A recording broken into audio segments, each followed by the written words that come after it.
Hey friend, in this video, I'm going to be giving you a tour of my art studio.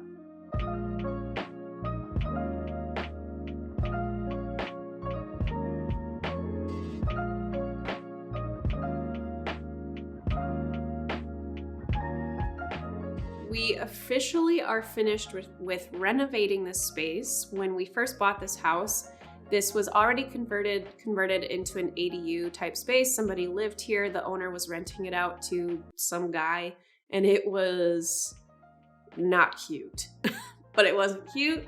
The skylights were already here, but that was basically it for natural light because the windows on the sides were like this big. It was super weird and dark and really just old, outdated floors. We also discovered a lot of mold when we ripped up the floors and opened the walls and stuff. So there was a lot of work that needed to be done. It was outdated, and also the kitchen and the bathroom were back to back, stacked on each other. When you first walk in, you would see this little kitchenette. Obviously, the countertops were super outdated and cabinets were outdated. The bathroom was behind the wall of the kitchen.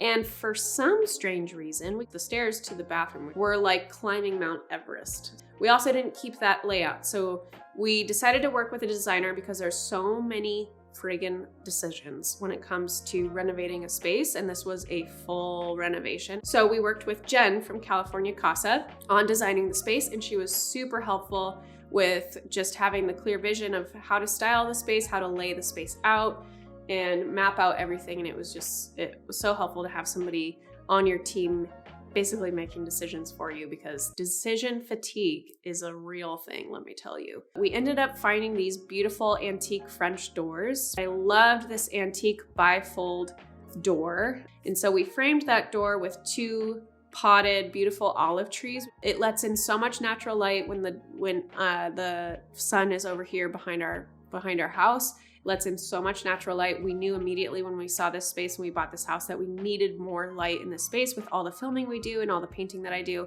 So we needed more light. So the door is very heavy with windows, which I love. And then when you open the door to the studio, you see the entire space. It's one big open room. Instead of having a wall blocking the bathroom now, it's all open. The kitchenette is now tucked back into the left corner. So if you walk into the left of the space, you'll see our Smeg fridge, which is tucked away in the shelving as well, with all the drawers and the soft close drawers and the sink and vanity and all of that. I really love this handmade look to the tile. There's Alige Moroccan tiles. But other finds, a lot of these finds that we have on the shelves are from Jen. She's really, really talented at sourcing and finding vintage trinkety thingies. She has a vintage shop that she's always sourcing stuff and selling stuff. So she was able to find a lot of these pots and candle holders and the little egg thing and books and stuff from her finds over the years. So a few of these things, like the door, obviously we splurged on the door, but a lot of these things, like the rug in the main room is a jute rug from Wayfair. We also were able to save on our little side seating area. The chairs are from CB2. And a couple other things like vintage fine things like this clock in between the two chairs. I love this like old wood moment between the two windows. So the windows were really important, and actually what took so freaking long during this remodel process, because so many supply chain issues, but specifically for the windows, they took like 12 weeks to get here, which was absolutely outrageous. So we waited very patiently for these windows. We have 4 of these windows, 2 on each side of the studio. Again, with the skylights in the ceiling, the front door with all the windows, and then the 4 windows on each side. We have a beautiful amount of crisscrossing natural light throughout the day. Our coffee table is actually John found a lot of the stuff in here, actually. Just shout outs to John Rainey for being really good at finding stuff, actually. He found the chairs from CB2. He also found this coffee table, which is from Scenario Home. It's got this like raw rock situation look to it. Oh, and your brother made that bowl, right? Yeah, John's brother is a ceramicist. Ceramic Riot made this bowl, and it made it onto the coffee table. Love you, Jason. Another note, we wanted to obviously brighten the space even more by wrapping it all in white paint. So we used the color Swiss Coffee, and the main debate with this space, especially on my Instagram, I think we did a video of the before of this space on my YouTube as well. We'll link to it if you want to check out the NAR. But the ceiling in here was all exposed beams, like just like this, but it was the raw wood that they used, and it was like this dark orange color that was constantly being reflected in our videos when we'd film, and just like it was just dark in here because of that. So we wrapped the whole floor to ceiling with Swiss Coffee, and I'm obsessed. I'm so glad we went with that, and we didn't do any natural wood, even though I do recognize the cuteness of that. I do. But I just love how clean it is and how just bright it makes the whole room. So everything is the concrete floor, the wood beams, everything is that Swiss Coffee color. So then we moved to the bathroom, where we also had the door was built by MacBeth Millwork. But that doorknob, it looks like, first of all, I love this doorknob. It's probably one of my favorite parts of the whole studio because it looks like the doorknob from Alice in Wonderland. It's just a really like whimsical doorknob. But it's also, that porcelain doorknob is from Limoges, France, which is where I had my first ever Jenna Rainey art retreat in Limoges. And we took a tour of, they're really famous for their style of pottery and ceramics and porcelain and stuff. And so we took a tour of the museum, the art museum, the pottery museum in Limoges. And so anyways, it's just a little nod to my first ever week-long art retreat overseas in Limoges, France, which was a beautiful time, beautiful 2 weeks over there with lovely people.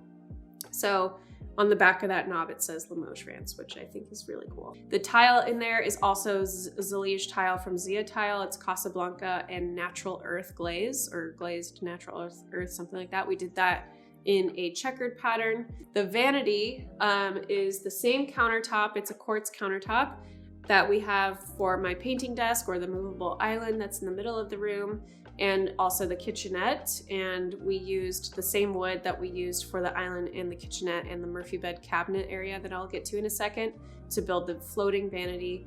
The mirror has this kind of like handmade look to it, wonky shapes to it, that we wanted to add that shape. Kind of waffly textured green towels, and then also some of the green is pulled out of the painting that we have next to the toilet.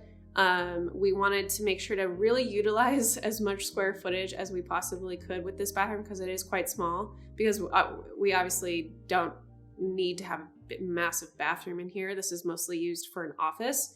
And then we move over to the cabinet built-in storage / Murphy bed situation. We also have one of those AC heating units tucked away behind this grate. And then what looks like doors is actually tucked behind it is a Murphy bed. So whenever John's parents come from out of town, or we have friends coming to stay with us, they can stay in our little back house. And then we also have some drawers for storing John's insane amount of video equipment for our YouTube channel in these cute little drawers. And all of the elements here were sourced by Jen, either they're vintage or, well, actually a few of the books I found on my trip to France that I was mentioning when I taught some art retreats. I stayed in Paris for a few days, and so I bought a few books at my favorite bookstore down there, up there, whatever. We also have some seashells to tie in we live close to the ocean. We live by Newport Beach, so might as well tie in some of that Southern California vibe with some of the elements like the seashells and whatnot. And then I have my beautiful cabinet full of my art supplies that we got from RJ Imports, that is local to here in Orange County. It is old and beautiful. It kind of balances out the French countryside feel with all the new, more modern wood look that we have with some of the other stuff. But this houses all of my art supplies, my brushes, my paints, my books, some of my paintings, my journals, my inspiration books, and then some random business stuff that's really boring on the bottom. And our desks are from Autonomous. They're standing desks, so we can stand when we work. I prefer to stand when I work. I rarely ever sit. So I usually have it standing up, but just little petite desks under the window. And then a beautiful tree, and I love this painting of these two little dudes just playing poker that we got from some thrift store or whatever. in a cute little frame. And then last but not least, where the magic happens. This is my painting desk. It also is on wheels that lock, and we can, if we're entertaining or something, we can make it into a kitchen island and put a little charcuterie board on here or whatever. And there's drawers. Shouts to our contractor, who's basically our family member at this point. His name is Polo. He's literally the gemmest of gems. The gemmiest of gems. But I've actually known Polo for a very long time, probably since I was in college, and he's worked on other jobs for my parents at their house. And anyway, so I've known him for a really long time, and he obviously did all of the heavy lifting, all of the work on this space. He is a gem, and he's literally at our house like every single day still, because we're doing renovations to the main house. So he's just a bud now. He, you know, gifted Miles a gift for his 4th birthday. He sang him happy birthday, like he's a part of the family. So get yourself a good contractor if you're looking to do any sort of remodels. If you're in Southern California, Polo is awesome. He's also really overbooked, so maybe not. But anyways, that's the space. It took about 6-ish, 7 months to do all of this from start to finish, and those 6 to 7 months were pretty brutal because of all of the like craziness of renovations. If you've ever been a part of doing any sort of remodel, then you know the process is quite stressful and chaotic at times, but it was also, the team that we had was made it very smooth as it can be for renovations. And also I'm just so happy with how everything turned out, from the outside, the landscaping, and all of the styling and design work that Jen did, Dave and all of his woodwork, and then Polo for executing everybody's visions, combined visions together. If you want to check out a blog post, we got this space featured in Domino Mag, which is pretty cool, and some of the beautiful photos that Jen hired a photographer, her name is Charlotte Lee, to come and photograph this space, and it got published in Domino Mag, which is pretty freaking cool. So if you want to look at some of the links of the products that we use, the furniture that we bought and all of that, then go check that post out on Domino Mag. This is a good one. And yeah, I hope you love it. I absolutely love creating in this space, and it's the backdrop of every single YouTube video now and Patreon video. So if you've been wanting a full tour, there you go. Let me know in the comments what your favorite piece is or corner is of the studio. I know mine. I love that doorknob in the bathroom, but what is your favorite piece? Favorite moment? I would love to know. As always, thank you guys so much for watching these videos. It wouldn't be possible to have a space like this if I wasn't working my booty off for 10 years to provide these tutorials for you guys, my online courses for you guys, and to help you guys succeed in your art. So I hope it was insightful to see where I am today, but of course I was not here 10 years ago. I was painting in my tiny apartment in San Clemente, California at my kitchen table. So we've come a long way, and I'm so happy with where we've come, and there's so much more to go. But I hope this is an encouragement to you, something that's inspirational to you. And as always, thank you so much for watching these videos, engaging with them, and I will see you in the next one.